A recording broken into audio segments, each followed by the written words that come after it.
30 সেকেন্ডের ভিতরে তুমি কিভাবে যে কোনো লজিক গেটের মান বের করবে সেটা হচ্ছে আমাদের আজকের আলোচনার বিষয়। আমি চ্যালেঞ্জ করে বলতে পারি তুমি যদি সম্পূর্ণ ক্লাসটা মনোযোগ সহকারে দেখো যে কোনো লজিক গেটের মান 30 সেকেন্ডের ভিতরে করতে পারবে। তো তাহলে চলো আমরা শুরু করি। তোমরা এখানে দেখতে পাচ্ছ আমাদের একটা লজিক গেট দেওয়া আছে এবং প্রশ্ন করা হয়েছে f সমান কত। আমি নিজেও জানি না যে এখানে f সমান কত। তো এটা আমি f এর মানটা বের করব একটা ধারাবাহিক প্রক্রিয়ার মাধ্যমে। তো এটা শুরু করার আগে আসো আমরা কয়েকটা গেটের সাথে পরিচিত হয়ে নেই। তো আমাদের প্রথমে আছে এন্ড গেট। এন্ড গেট আমাদের ডি আকৃতির, এদিকে হচ্ছে ইনপুট এবং এদিকে হচ্ছে আউটপুট। এন্ড গেট আমাদের গুণের কাজ করে, এই কারণে আমাদের এবিটা এখানে গুণাকার আসছে। তো এন্ড এর বিপরীত হচ্ছে ন্যান্ড। তুমি যদি লক্ষ্য করো এখানে একেবারে সেম এন্ড এর মধ্যে শুধুমাত্র এখানে একটা নট চিহ্ন আসছে। আর যখন তোমার নট চিহ্ন আসবে এখানে আমাদের আউটপুটের সামনে, তখন প্রাপ্ত যে আউটপুটটা আছে তার উপরে একটা ফুলবার আসবে। ঠিক আছে, তো চিহ্নগুলো দেখানো হয় এখানে এন্ড গেট এবং এটা হচ্ছে আমাদের ন্যান্ড গেট। তারপর আসছে ওর গেট। ওর গেট আমাদের চাঁদা আকৃতির এবং সেটা যোগের কাজ করে, এই কারণে আমাদের যে আউটপুটটা আসছে সেটা হচ্ছে আমাদের কি a প্লাস বি। তারপর হচ্ছে নর গেট। নর গেট সেম চাঁদা আকৃতির, শুধুমাত্র কি হবে দেখো আমাদের যে ওর গেট ছিল, এই যে ওর গেট সেম একেবারেই আছে, শুধুমাত্র এখানে একটা নট চিহ্ন আসছে এবং নট চিহ্ন দেওয়ার কারণে একটা ফুলবার আসছে। সো একটু তোমরা দেখে নাও এই মানগুলো, তাহলে তোমাদের বুঝতে সুবিধা হবে। তো দেখো প্রথমে আমরা বেসিক থেকে শুরু করলাম। আমাদের এখান থেকে আমরা শুরু করবো। দেখো এটা আমাদের এন্ড গেট, কেননা এটা আমাদের সম্পূর্ণ এন্ড গেটের লেগে মিলে, যেহেতু এটি এন্ড গেট তার মানে সেটা গুণের কাজ করবে। প্রথমে দেখো কোথা থেকে আসছে, অ্যানোড থেকে আসছে, লেখলাম এখানে অ্যানোড। তারপরে গেছে কোথা থেকে বি থেকে, আমরা এখানে গুণ আকারে লিখবো কি বি লিখবো। কেন? কারণ এটা আমাদের কিন্তু এন্ড গেট, আর এন্ড গেটের মধ্যে গুণের কাজ করে। তারপর দেখো এই যে গেটটা সেটা আসছে আমাদের কোথায়, এখানে এসে জয়েন হয়েছে এবং এটা আমাদের ফোন গেট, এটা কিন্তু আমাদের নর গেট, কেননা এটা কিন্তু সম্পূর্ণ আমাদের নরের সাথে মিলে। ঠিক আছে, সো আমরা প্রথমে কোনটা আসছে, এখানে অ্যানোড বি আসছে।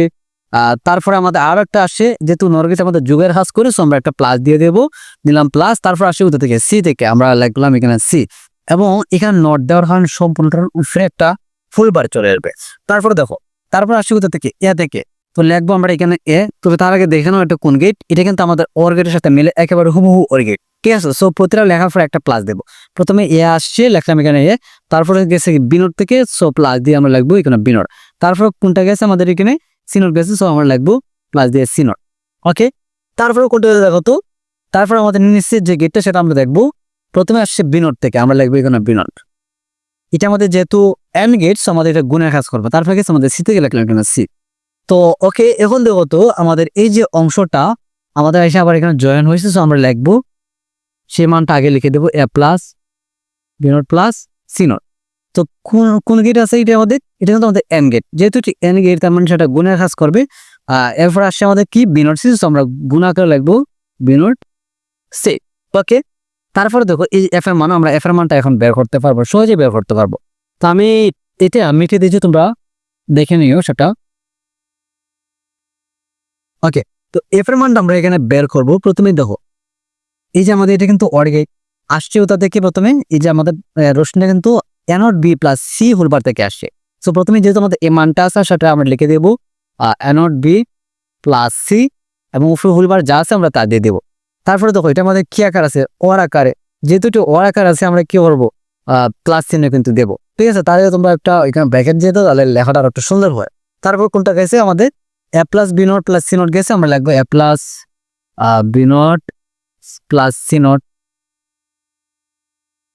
তারপরে আবার কিছু জায়গাতে আমাদের বি নট সি লিখলাম এখানে বি নট সি। তো দেখো তুমি সহজেই কিন্তু আমরা এফ এর মানটা বের করে ফেললাম। তো এভাবে মূলত যে কোনো লজিক গেটের মান বের করে একটা ধারাবাহিক প্রক্রিয়ার মাধ্যমে তোমরা আশা করি প্রত্যেকে বুঝতে পারছো। তারপরে যদি কোনো কনফিউশন থাকে অবশ্যই আমাকে কমেন্টের মাধ্যমে জানাবে। আর দেখা হচ্ছে নতুন কোনো ভিডিওতে। তার আগে একটা তো তোমাদেরকে বলতে হয়, তোমরা যারা আমার ভিডিওগুলো ইউটিউব থেকে দেখছো অবশ্যই চ্যানেলটা সাবস্ক্রাইব করে রাখবে, আর যদি পেজ থেকে দেখতে হবে অবশ্যই পেজটাকে ফলো করার সাথে থাকবে। দেখা হচ্ছে নতুন কোনো ভিডিওতে। সে পর্যন্ত সবাই ভালো থাকো, সুস্থ থাকো, টেক কেয়ার, আল্লাহ হাফেজ।